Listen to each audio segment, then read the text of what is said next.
DMing is a lot of work. Most of us don't have time to study public speaking, but there are a couple of keynotes that we can take in order to help our narrative bring our games to life and really draw our players in exponentially better than they would if we didn't do these things.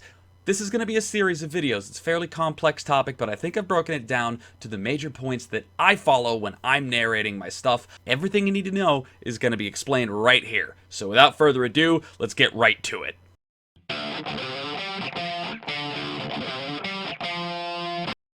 Passive voice. It's all about the verb that you're choosing.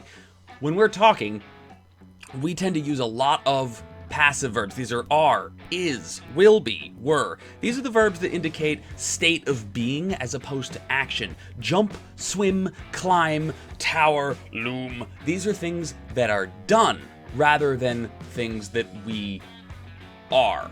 Right? So you want to avoid those passive verbs and use the active ones instead. If you want to sound like a true master of dungeons with epic, compelling narrative, this is how you're going to do it.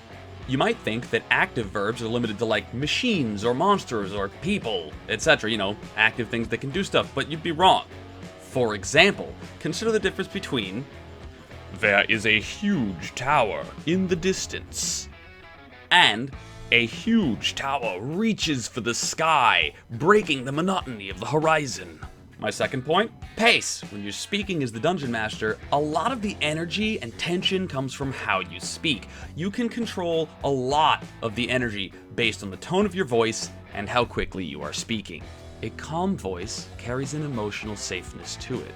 Slower pronunciation of words, softer tones of voice, etc. These all communicate safety and serenity. If you speed that up and you start using faster tones of voice and your voice gets a little bit louder the longer you're going, then oh my god, you're building the tension of what's going to happen next!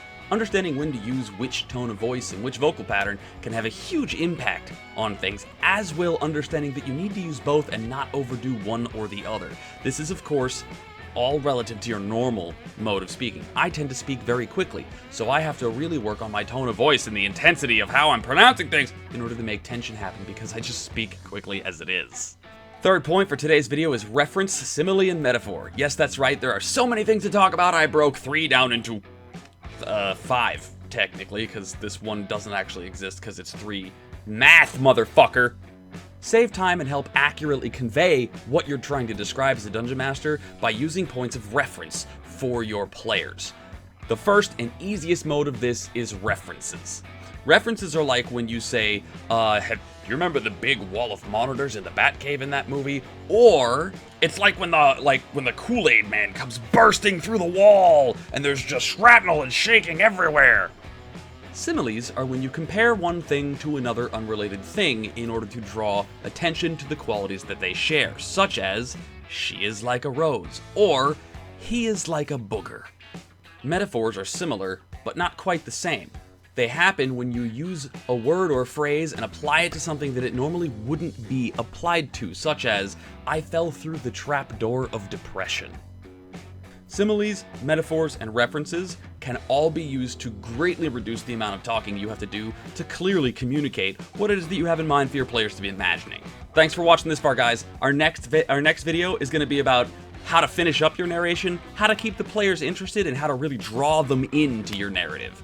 I'm Evil Squeegee, and I'll catch you guys later. Adios. Getting yourself captured by the traveling caravan of monstrous performers will probably tarnish your reputation as an effective mercenary, but honestly, the coin was too good to pass up, and there's still hope yet to rescue the farmer's daughter. This is where the Twitters perform, the sea hag who runs the caravan is saying to you, looking at you through the bars of your cage and motioning to the ring in the center of the tent. Ugly as sin, these twins, but funny. Useful advice. They juggle a lot of news. The crowds just gobble them up, yes. You should see the twitch reflexes of some of our slaves as well. Impressive. They can work an audience from delight to discord in an instant. People are just dying to see what lies behind Game Wisp's treasure vault as well. But today, we're here to talk about you. The hag draws a claw gently along your jaw. What can you do? Maybe you like? Perhaps subscribe? I'd hate to feed you to the lions. Damn, This is going to be quite a doozy of an escape. What do you do?